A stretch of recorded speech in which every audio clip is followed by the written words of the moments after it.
요한복음 4장입니다. 1절. 예수께서 제자를 삼고 세례를 베푸시는 것이 요한보다 많다 하는 말을 바리새인들이 들은 줄을 주께서 아신지라. 예수께서 친히 세례를 베푸신 것이 아니요 제자들이 베푼 것이라.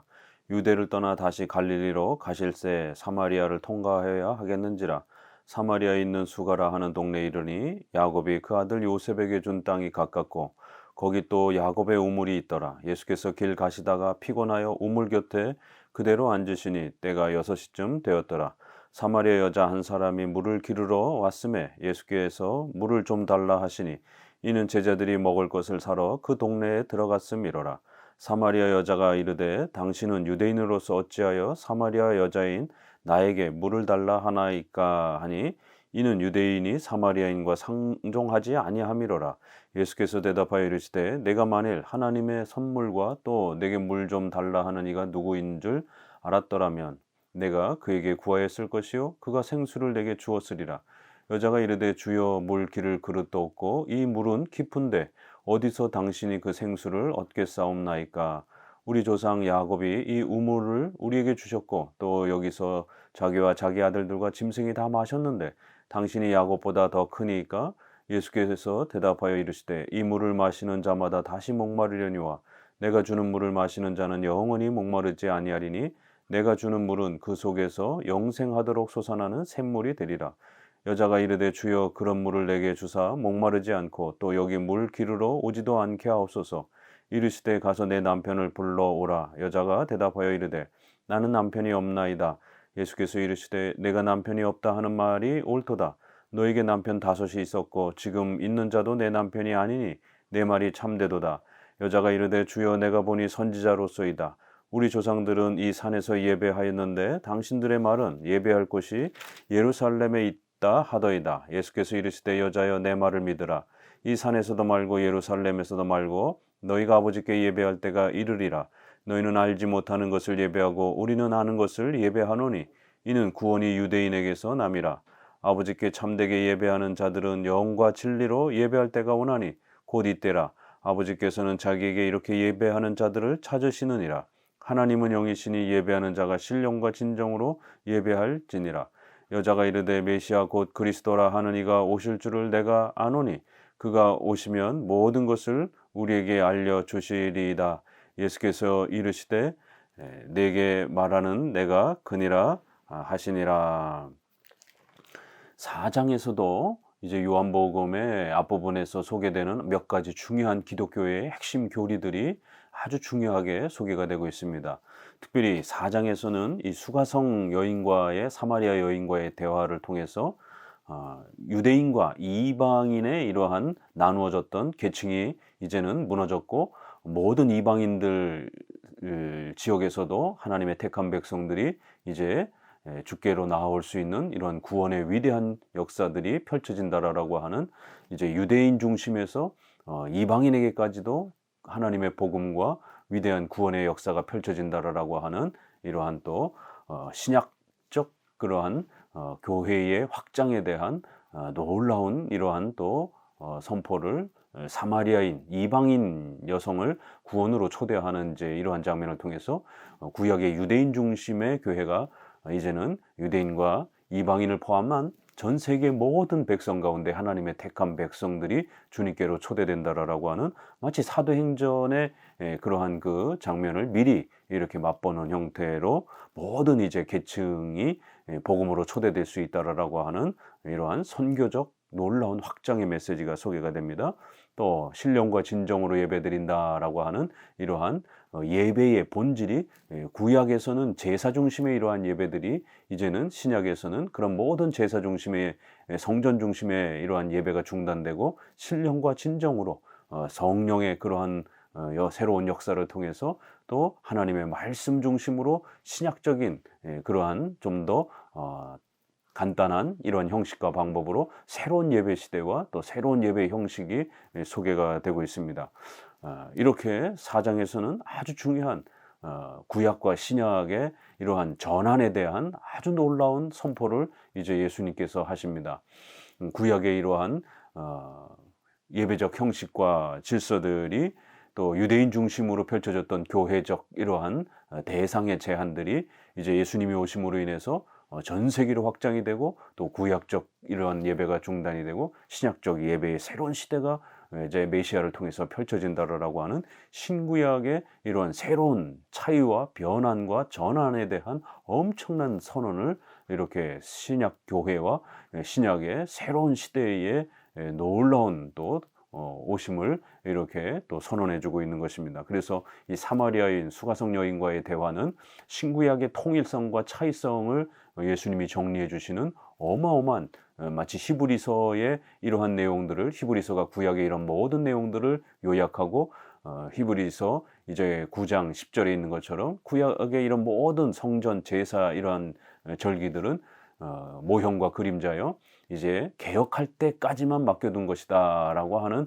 이 위대한 선언, 그리고는 새 언약의 이러한 또 더 좋은 중보자로서의 이러한 그리스도의 대제사장 되심을 선언하는 이러한 히브리서의 요약판처럼 이 4장은 아주 놀라운 신구약의 이러한 통일성과 차이성을 우리에게 알려주는 그러한 또 좋은 또 신학적 이런 해설을 담고 교리적 해설을 담고 있습니다. 이렇게 일부러 예수님은 사마리아 지역으로 이렇게 지나가셨고 제자들을 양식을 구해오라라고 보내신 그 잠깐의 사이에 이렇게 사마리아 여인과 대화하는데 사마리아 여인이 유대인으로서 어찌하여 이제 사마리아 여자인 나와 대화를 하고 물을 달라 하느냐, 이는 유대인이 사마리아인과 상종하지를 않는다. 이렇게 이방인들은 아주 외면하는 유대인들의 이러한 또 선민 의식적인 이러한 잘못된 또 이러한 부분들을 책망하면서 결국 유대인과 이방인의 이러한 아주 대립적 그러한 충돌과 갈등이 이 역사 속에서 존재하고 있었음을 또 알리고 있습니다. 물론 하나님께서 또 신앙적 목적 속에서 구약에서는 이스라엘 백성들만 택해서 또 이렇게 하나님의 백성으로 또 펼쳐오셨던 그러한 하나님의 통치의 또 경륜이 또 존재하기도 합니다. 그래서 우리 웨스민스터 신앙 고백에서는 이러한 거대한 하나님의 역사가 구약 또 신약 이렇게 하나의 은혜 언약이 두 개의 경륜, 두 개의 통치 방식으로 하나님께서 역사하시는 이러한 새로운 변화를 하나님께서 일으키시고 또 세우셨다라고 이렇게 선언을 합니다. 구원의 본질은 동일하지만 구약은 분명히 성전과 제사 중심의 이러한 신앙적 질서, 유대인 중심의 신앙적 질서가 있었지만 신약에서는 이제 그런 모든 부분들이 무너지고 이제 새로운 그러한 이방인들까지도 초대가 되고 또 예배적 형태가 이제 말씀 중심의 성례 중심의 세례와 성찬의 이런 성례 중심의 예배로 전환이 되는 변화가 분명히 하나님이 그렇게 전환을 시키신 것입니다. 그렇기 때문에 우리가 구약에 분명히 그러한 제사 예배가 있다 할지라도 그걸 함부로 오늘날에 적용해서는 안 되는 것입니다. 오늘날 이 세대주의나 문자주의에 또 이런 로마 카톨릭이 이렇게 문자주의에 빠져서 구약을 그대로 계승하려고 하는, 그래서 교황을 제사장 흉내를 내려고 하는 이러한 부분들이 다 결국 구약을 잘못 이해하고 있는, 구약이 신약으로 넘어오면서 예수님이 구약의 모든 제사를 완성시키시고 이제 신약 이후로부터는 새로운 그런 예배 방식과 좀 더 간단한 예배 방식과 또 전 세계의 백성들이 교회로 초대되는 이러한 대상의 확대가 이루어지는 이러한 하나님의 위대한 또 통치의 경륜을 제대로 읽어내지 못하고 성경에 구약에 있다라고 해서 무조건 그걸 따라하려고 하는 이제 이런 형태들은 결국 신약의 예수님의 오심과 예수님의 이러한 선언을 무시하는 또 그러한 행동이 될 수 있는 것입니다. 그래서 이렇게 요한복음에서는 예수님이 오셔서 중보의 위대한 역사를 성취하심으로 새로운 신약 시대에 주어진 변화는 또 이렇게 이방인도 교회로 초대가 되어지고 또 구약의 이런 예배가 이제 중단되어지는 새로운 시대로서의 전환이 왔다라는 것까지 반드시 우리가 예수님을 메시아로서 우리가 고백할 때에 바르게 또 이해해야 되는 중요한 신앙적 주제요 문제라는 것을 또 가르쳐 줍니다. 이렇게 수가성 여인과의 대화 속에서 예수님이 10절에 하나님의 선물과 내게 물 좀 달라 하는 이가 누구인 줄 알았다면, 바로 선물, 하나님이 주시려고 하는 그 선물, 그 다음에 그 물 좀 달라 하는 이가 누구인지 이 두 가지가 가장 중요한 지금 대화의 핵심이죠. 바로 그가 생수를 내게 줄 것이다. 바로 그분이 생수를 준다라는 거예요. 그 선물은 생수라는 겁니다. 결국 이 생수는 나중에 영생, 바로 우리가 죄 사함 받고 하나님의 자녀가 되는 바로 복음의 이 핵심인 것임을 또 깨닫게 됩니다. 그리고 그 선물을 주시는 것은, 그 선물이 이루어지는 것은 오직 그를 통해서, 바로 예수 그리스도를 통해서 이루어지는 것임을 점점 드러냅니다. 그렇지만 이제 이 여인은 계속해서 육신적이고 물질적인 이러한 현실적인 물을 길러와야 되는 이런 번거로움을 해결하기 위한 이런 육신적인 그런 갈급함에만 초점이 맞춰져 있고, 예수님께 그런 선물을, 물을, 마르지 않는 물을 주실 수 있다라고 한다라면 내가 여기 물기르러 오지 않게 해주옵소서 15절에도 있는 것처럼 여전히 이렇게 육신적인 부분에 머물러 있는 것을 보게 됩니다. 이 14절에 예수님은 내가 주는 물을 마시는 자는 영원히 목마르지 않는다. 내가 주는 물은 그 속에 영생하도록 솟아나는 샘물이다. 이렇게 영생이라는 이제 이 개념이 이 신약 중에 특별히 요한복음에서는 죄사함 받아 하나님의 자녀가 되는 것을 이렇게 영생이라는 단어로 아주 반복적으로 많이 강조하고 있습니다. 그랬더니만 여인은 돈 벌고 오래 살고 건강하고 이러한 복음을 이러한 기복주의적인, 물질주의적인, 번영주의적인 이런 걸로만 이렇게 이해하면서 그런 물이 있다라면 나에게 주옵소서. 오늘날 우리 한국교회가 이렇게 번영신앙 이렇게 기복주의 신앙에 물들어서 교회를 다니는 목적이, 예수님을 찾는 목적이 잘 먹고 잘 살기 위한 그러한 형태로 교회를 찾는 이러한 형태로 변질되어 있고, 또 대형교회를 중심으로 해서 그런 식으로 설교하는, 예수님 믿으면 잘 먹고 잘 산다라고 하는 이런 식으로 설교하면서 결국 인간들의 그런 육신적 욕망에만 그렇게 메시지를 채우는 이런 안타까운 모습들을 보게 됩니다. 그러나 정작 예수님이 주시려고 하는 것은 영생이라는 겁니다. 그래서 예수님은 이 여인이 이걸 깨닫지 못하자 이제는 본격적으로 그의 죄를 책망하고 지적하기 위해서 내 남편을 불러와라. 갑자기 주제가 확 바뀝니다. 그러자 여인이 깜짝 놀라면서 자기가 남편이 있다라는 것을 어떻게 아실까? 그런데 지금 있는 남편은 문맥을 보게 되면 정상적인 남편이 아닌 걸 알 수가 있습니다. 이렇게 남편이 5이 있었고, 또 지금도 있는 남편도 내 남편이 이렇게 아닌 것을 이렇게 이제 여인과의 대화 속에서 드러납니다. 그러자 여인은 이제 깜짝 놀란 거죠.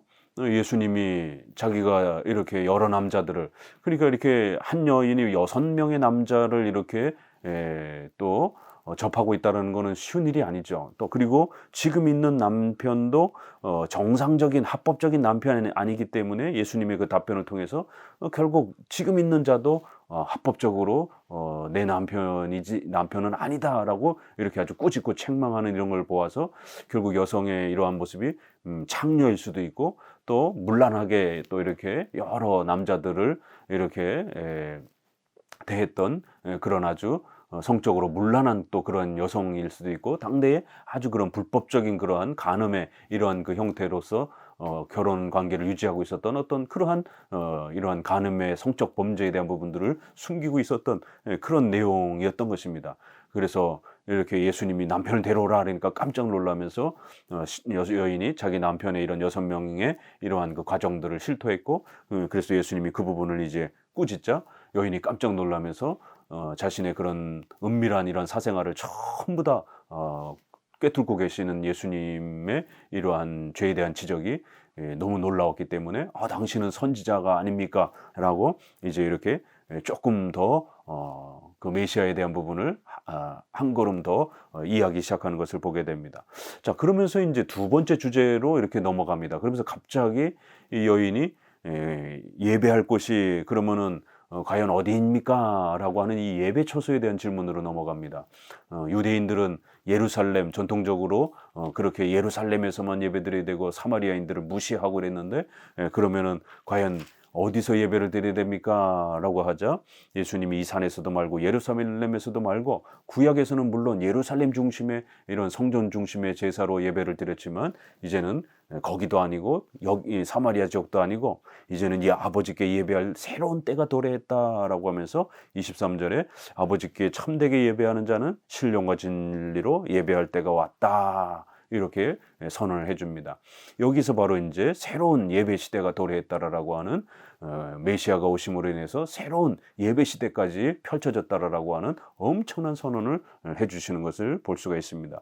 통상 우리가 이 영과 진리를 했을 때 마음과 뜻을 다해서 뭐 이런 식으로 좀 복음주의권내에서는 해석되지만 우리 종교개혁 이후로 칼빈 이후로 이 영은 우리 한글 성경에 있는 것처럼 신령과 진리로 이렇게도 또 이제 표현되어 있기도 합니다. 그럴 때 이 영은 성령을 주로 뜻해 왔습니다.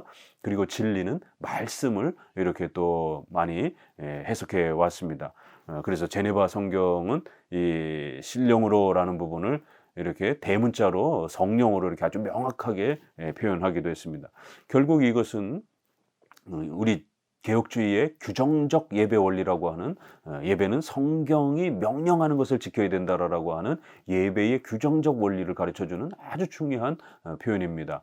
진리, 하나님의 말씀의 기초에서 예배드려야 된다.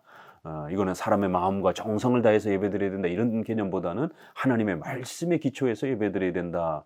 그리고 그 말씀에 기초하는 예배들은 성령께서 함께 하심으로 그렇게 하나님 앞에 바르게 예배드려지는 것이다. 이런 구약의 제사 중심의 예배가 이제는 새로운 말씀 중심의 예배로 이렇게 성령 하나님의 역사로 구약의 제사가 신약의 말씀 중심의 예배로 전환되었다라고 하는 엄청난 선언을 하는 것입니다.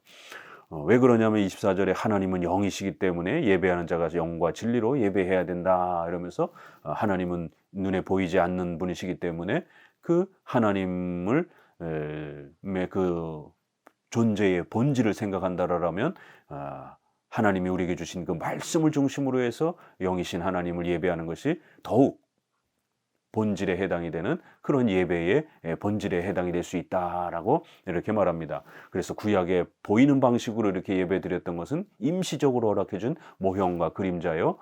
영이신 하나님을 예배하기 위해서는 반드시 영적으로 올바르게 예배를 드려야 되는데 그것은 바로 하나님이 말씀을 통해서 우리에게 자신을 가르쳤기 때문에 그 말씀을 배우고 말씀을 설교하고 말씀을 사랑하면서 그렇게 예배하는 방식으로 예배드려야 된다라고 이렇게 하나님의 본질과 예배의 본질이 맞물려 있다라는 것을 이렇게 소개를 합니다. 그래서 구약에는 이렇게 외적인 형태로 할례와 이러한 유월절 형태가 주어졌다라면 그것이 이제 새로운 시대는 세례와 성찬의 형태로 또 이렇게 하나님의 말씀을 더욱 명확하게 드러내는 그런 방식으로 이제 새로운 예배의 또 이러한 형식이 더욱 명확하고 분명하게 이제 신약에는 그렇게 하나님의 본질을 더욱 잘 드러내는 영이신 하나님을 그렇게 잘 드러낼 수 있는, 잘 나타낼 수 있는 말씀 중심으로 이렇게 하나님을 가르치고 예배하는 새로운 시대가 도래했다라고 선언해 주는 것입니다. 아주 놀라운 개혁주의 예배의 규정적 원리, 말씀에서 명령한 예배를 지켜가야 된다라고 하는 또 이러한 선언이 되어집니다. 25절 여자가 이르되 메시아 곧 그리스도라 하는 이가 오실 줄 내가 아나이다 이러면서 결국 이런 어마어마한 역사는 메시아가 오셔야만이 구약에서 약속하셨던 그 메시아가 오셔야만이 성취될 수 있는 것 아닙니까? 그럼 과연 메시아가 오셨습니까? 라고 이제 이렇게 결국 예수님에게로 초점이 맞춰지면서 26절에 예수님이 바로 내가 그 중보자요 메시아다라는 이런 결론에 이르면서 결국 예수 그리스도께서 우리의 메시아요 중보자시다라는 것도 선언하면서 또 동시에 이제 메시아가 오심으로 인해서 구약의 절기와 제사 성전 중심의 예배가 이제는 말씀 중심의 이런 새로운 또 예배 시대로 전환되었음을 그러한 경륜으로 바뀌었음을 또 알아야 된다라고 이렇게 아주 놀랍게 요한복음은 예배론과 관련된 엄청난 선언을 우리에게 소개를 해줍니다. 27절 이때의 제자들이 돌아와 예수께서 여자와 말씀하시는 것을 이상히 여겼으나 무엇을 구하시나이까 어찌하여 그와 말씀하시나이까 묻는 자가 없더라. 여자가 물동이를 버려두고 동네에 들어가서 사람들에게 이르되 내가 행한 모든 일을 내게 말한 사람을 와서 보라. 이는 그리스도가 아니냐 하니 그들이 동네에서 나와 예수께로 오더라. 그 사이에 제자들이 청하여 이르되 랍비여 잡수소서. 이르시되 내게는 너희가 알지 못하는 먹을 양식이 있느니라. 제자들이 서로 말하되 누가 잡수실 것을 갖다 드렸는가 하니 예수께서 이르시되 나의 양식은 나를 보내신 이의 뜻을 행하며 그의 일을 온전히 이루는 이것이니라. 너희는 넉 달이 지나야 추수할 때가 이르겠다 하지 아니하느냐. 그러나 나는 너희에게 이르노니 너희 눈을 들어 밭을 보라. 희어져 추수가 하게 되었도다.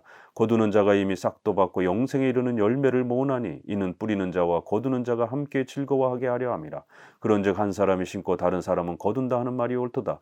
내가 너희로 노력하지 아니한 것을 거두러 보내었노니 다른 사람들은 노력하였고 너희는 그들이 노력한 것에 참여하였느니라. 여자의 말이 내가 행한 모든 것을 그가 내게 말하였다 증언하므로 그 동네 중에 많은 사마리아인이 예수를 믿는지라. 사마리아인들이 예수께 와서 자기들과 함께 유하시기를 청하니 거기서 이틀을 유하심에 예수의 말씀으로 말미암아 믿는 자가 더욱 많아 그 여자에게 말하되 이제 우리가 믿는 것은 내 말로 인함이 아니니 이는 우리가 친히 듣고 그가 참으로 세상의 구주신 줄 알미라 하였더라. 이제 여인은 명확하게 바로 자기와 대하고 있는 분이 메시아요 예수 그리스도이심을 깨닫고 이제 동네에 나아가서 신속히 이제 전도에 이제 이러한 또 열매가 나타나는 것을 보게 됩니다. 이렇게 여인은 처음에 기복주의적인 물질주의적인 그런 수준에 머물러 있었고 이제 희미하게나마 이렇게 선지자의 개념을 또 메시아의 개념을 조금 이해하고 있었고 결국 마지막에 가서는 예수 그리스도가 바로 메시아의 중보자라는 것을 명확하게 알게 되었고 그런 신앙을 갖게 되자 신속히 전도에 이러한 또 열매가 펼쳐지는 것을 보게 됩니다. 와서 보라 이는 그리스도가 아니냐 이러면서 우리의 삶 속에 우리 시대에 예수 그리스도 메시아가 오셨다라고 하면서 이렇게 전도를 하는 것을 보게 됩니다. 그리고는 또 제자들이 돌아와서 이제 예수님과 그 대화하는 장면에서 식사를 하십시오라고 하니까 바로 이 기회를 이용해서 예수님은 우리가 먹고 마시는 일보다 더 중요한 일은 바로 이 복음을 전하고 교회를 세우는 일이다라고 이렇게 34절에 나의 양식은 나를 보내신 이의 뜻을 행하며 그의 일을 온전히 이루는 이것이라. 물론 예수님도 인성을 가지셨기 때문에 밥을 잡수셔야 되는 거죠. 그렇지만 여기서는 과장 형태로 이렇게 우리가 먹고 마시는 이렇게 밥을 먹는 것보다 더 우선순위, 더 우선적인, 더 중요한 일이 있다. 그건 바로 하나님께서 그리스도에게 맡겨주신 그 아버지의 뜻을 실천하고 한 명이라도 더 영혼을 전도하고 또 이제 예수님께서 이제 중보의 사역을 위해서 점점 희생제물로서 십자가에 또 죽으시고 또 율법에 순종하시는 이러한 거대한 중보 사역을 완성하시는 그 아버지의 뜻을 행하는 바로 그 일을 이루는 것이 바로 먹고 마시는 우리 인생사에 있어서 그러한 물을 먹는 것, 여인이 물을 처음엔 구했고 지금 제자들은 양식에 집중하고 있지만 물을 먹고 밥을 먹는 것보다 더 중요한 것은 이렇게 하나님의 뜻을 실천하는 것이다. 이것이 오늘 우리 성도들에게는 또 예수님이 이루어주신 이 위대한 구원의 역사들을 또 전하고 교회를 세워가며 하나님의 뜻이 교회를 통하여 이 땅에 펼쳐져 가도록 또 그렇게 살아가는 것, 그것이 또 가장 중요한 것이죠. 그래서 이렇게 예수님은 그 다음 메시지에 추수할 그런 일꾼들을 또 필요로 한다라는 이 메시지를 또 추수할 때가 이르렀다라고 이렇게 눈을 들어 밭을 보라 희어져 추수하게 되었다라고 하면서 열심히 이제 복음의 이러한 추수들을 해야 할 때가 도래했다라고 이렇게 또 제자들을 격려합니다. 그러자 많은 사마리아인들이 이제 예수님을 믿게 되었다라고 말하고 특별히 41절에 예수의 말씀으로 말미암아 믿는 자가 더욱 많아졌다. 여기엔 어떤 기적에 대한 내용도 없습니다. 바로 기독교는 이렇게 말씀을 통해서 예수님을 믿는 것, 이게 기독교의 본질이요 또 신앙의 원리임을 또 요한복음 4장은 또 이렇게 후반부에는 어떻게 그러면 예수님을 믿을 수 있는가, 예수님이 계셨을 때도 그 예수님이 일으킨 기적보다도 예수님이 가르쳐주는 그 말씀을 통해서 믿는 것처럼 오늘날은 또 이렇게 예수님이 남겨주신 말씀을 통해서 믿는 겁니다. 그러자 백성들이 우리가 친히 듣고 그가 참으로 세상의 구주신 줄 알미라. 이렇게 여자의 그런 그 말도 전도도 중요하지만 우리가 예수님의 말씀을 친히 듣고 듣는다라는 것, 예수님의 말씀을 듣는다라는 이 표현을 일부러 강조하랍니다. 이게 뒤에도 이제 계속해서 반복이 됩니다. 이렇게 예수님의 말씀, 성경 말씀을 우리가 듣고 믿고 그렇게 나아갈 때 바로 예수님이 구주시다라는 것을 우리가 또 알게 된다라는 것입니다. 이러한 기독교 신앙의 본질과 또 원리도 정확하게 소개를 하고 있습니다. 43절 이틀이 지나며 예수께서 거기를 떠나 갈릴리로 가시며 친히 증언하시기를 선지자가 고향에서는 높임을 받지 못한다 하시고 갈릴리에 이르심에 갈릴리인들이 그를 영접하니 이는 자기들도 명절에 갔다가 예수께서 명절 중 예루살렘에서 하신 모든 일을 보았음이로라. 예수께서 다시 갈릴리 가나에 이르시니 전에 물로 포도주를 만드신 곳이라. 왕의 신하가 있어 그의 아들이 가버나움에서 병들었더니 그가 예수께서 유대로부터 갈릴리로 오셨다는 것을 듣고 가서 청하되 내려오셔서 내 아들의 병을 고쳐주소서 하니 그가 거의 죽게 되었음이라. 예수께서 이르시되 너희는 표적과 기사를 보지 못하면 도무지 믿지 아니하리라. 신하가 이르되 주여 내 아이가 죽기 전에 내려오셔서 예수께서 이르시되 가라 내 아들이 살아있다 하시니 그 사람이 예수께서 하신 말씀을 믿고 가더니 내려가는 길에서 그 종들이 오다가 만나서 아이가 살아있다 하거늘 그 낫기 시작한 때를 물은즉 어제 7시에 열기가 떨어졌나이다 하는지라. 그의 아버지가 예수께서 내 아들이 살아있다 말씀하신 그때인 줄 알고 자기와 그 온 집안이 다 믿으니라. 이것은 예수께서 유대에서 갈릴리로 오신 후에 행하신 두 번째 표적이니라. 요한복음에는 7개의 아주 중요한 기적이 소개되고 또 그것을 요한은 표적이라는 개념으로 그 기적의 의미가 어떤 신앙적 의미가 있는지 교리적으로 그거를 더욱 추가해서 설명하는 이런 신학적 설명을 덧붙이는 것이 특징이라고 말씀을 드렸습니다. 이 왕의 신하의 아들을 고쳐주는 이 장면에서도 많은 그 주변의 유대인들을 꾸짖으면서 표적과 기사만 자꾸 기대하고 이렇게 기독교를 은사체험이나 기적체험이라든가 종교체험의 이러한 그 형태로 추종하고 쫓으려고 하는 이러한 어리석은 유대인들의 기적신앙을 꾸짖고 책망하는 것을 보게 됩니다. 오늘날도 한국교회 안에 은사체험, 종교체험, 신비체험 이런 걸 기독교의 본질인 줄 알고 그렇게 추종하는 얼마나 많은 은사주의자들이 있습니까? 이런 부분들을 예수님이 얼마나 호되게 꾸짖는가를 보셔야 됩니다. 표적과 기사만 쫓아다니고 그런 걸 보여주지 아니하면은 도무지 믿지 않으려고 하는 이러한 잘못된 그러한 신앙을 갖고 있는 자들이라고 호되게 꾸짖습니다.